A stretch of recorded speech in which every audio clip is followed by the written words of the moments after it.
ছোৱালীৰ আত্মহত্যাৰ বিননি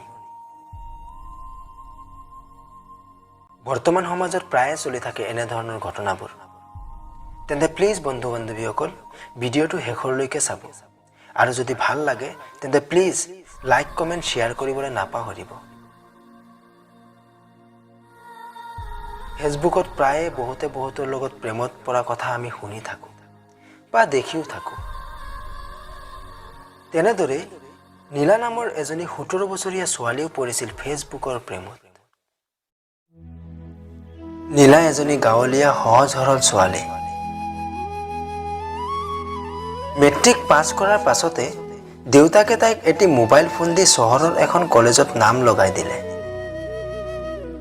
নীলাৰ ঘৰৰ পৰা কলেজখন কিছু দূৰ বাবে তাই হোষ্টেলত থাকিবলগীয়া হৈছিল প্ৰাঞ্জল নামৰ এজন কলেজৰে ল'ৰাৰ লগত তাইৰ ফেসবুকৰ দ্বাৰা চিনাকি হয় আৰু কিছুদিনতে প্ৰাঞ্জল আৰু নীলাৰ মাজত ভাল বন্ধুত্বৰ সম্পৰ্ক গঢ়ি উঠে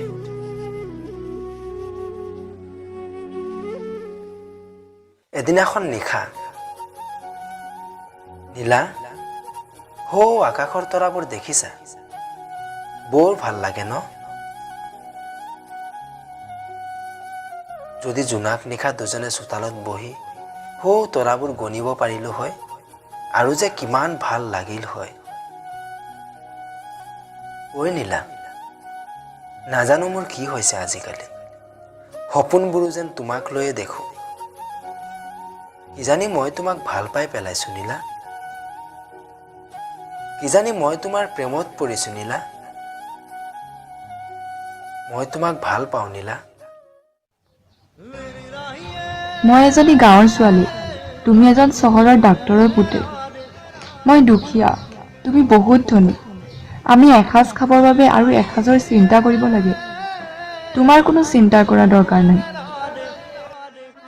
তুমি গাঁৱলীয়া যদিও বৰ ধুনীয়া মোৰ প্ৰেমত পৰিবানে তুমি যদি মোক বিশ্বাস কৰা আৰু মোক কেতিয়াও এৰি নাযাওঁ বুলি প্ৰতিশ্ৰুতি দিয়া তেন্তে সঁচাই মই তোমাৰ প্ৰেমত পৰিম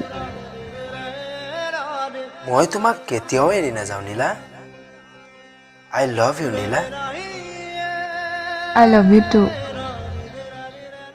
এনেদৰে তেওঁলোকৰ মাজত বন্ধুত্বৰ পৰা প্ৰেমৰ সম্পৰ্ক গঢ় ল'লে আৰু প্ৰায় 6 মাহমান এনেদৰেই চলিল এদিন প্ৰাঞ্জলে তাইক সিহঁতৰ ঘৰলৈ মাতিলে সিদিনা ঘৰত কোনো নাছিল প্ৰাঞ্জলৰ ঘৰত গৈ নীলা নিজেই প্ৰাঞ্জলৰ বাবে চাহ বনাবলৈ ল'লে চাহ বনাই থাকোঁতে নীলাৰ কমৰত হাত ফুৰাই দি প্ৰাঞ্জলে তাইক হাবতি ধৰি মৰম কৰিব ল'লে এইবোৰ কি কৰিছা প্ৰাঞ্জল এইবোৰ নাপায় প্লিজ নকৰিবা একো নহয় নীলা তুমি মোৰ আৰু মই তোমাৰ আমি দুজন এতিয়া পতি পত্নী নীলাই বাৰে বাৰে মনা কৰা সত্ত্বেও তাইৰ লগত প্ৰাঞ্জলে নকৰিবলগীয়া কামবোৰ কৰিলে আৰু অলপ সময়ৰ পাছতে নীলা হোষ্টেললৈ গুচি আহিল 2 মাহমানৰ পাছতে গম পালে যে নীলা গৰ্ভৱতী হ'ল গৰ্ভৱতী হোৱাৰ আগলৈকে তেওঁলোকৰ সম্পৰ্ক ঠিকেই চলি আছিল কিন্তু কিছুদিন পিছত নীলাই লাহে লাহে গম পাব ধৰিলে যে প্ৰাঞ্জলে তৰা নামৰ এজনী ছোৱালীক ভাল পায় বুলি আৰু আজিকালি তৰাৰ লগতে বেছি সময় কটায় আৰু এতিয়া প্ৰাঞ্জলে নীলাৰ পৰা লাহে লাহে দূৰ হ'ব ধৰিছে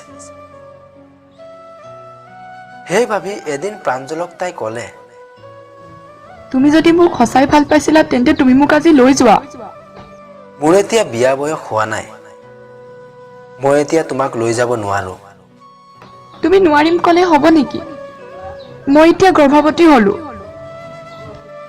মই নোৱাৰিম প্লিজ তুমি গৰ্ভৰোধ কৰি লোৱা তাৰ বাহিৰে বেলেগ উপায় নাই চোৱা তুমি যদি মোক নিনিয়া তেন্তে মই এতিয়া মেডিকেল কৰাই তোমাক ফচাই দিম তুমি মোৰ লগত নকৰিবলগীয়াখিনি কৰিলা আৰু এতিয়া এইবোৰ কৈছা প্ৰাঞ্জলে মুখেৰে একো মাত নিদিলে আন এদিনাখন প্ৰাঞ্জলে নীলাক তাৰ লগৰ ল'ৰাৰ ৰুমলৈ মাতি আনিলে আৰু প্ৰাঞ্জলৰ লগৰবোৰক দি নীলাক দৰ্শন কৰালে আৰু সেইবোৰ ভিডিঅ' কৰিলে। খুব ভয় খুৱালে নীলাক আৰু ক'লে, তই যদি প্ৰাঞ্জলৰ জীৱনৰ পৰা আঁতৰি নাযাওঁ তেন্তে এইটো ভিডিঅ' ভাইৰেল কৰি দিম। সেই শুনি নীলা কান্দি কান্দি ৰুমলৈ গুচি আহিল। নীলা সহজ সৰল ছোৱালী আছিল। তাই বৰ ভয় কৰিলে, কথাবোৰ যদি আনে গম পায় তেন্তে মোৰ কি হ'ব। এইফালে তাই গৰ্ভৱতী।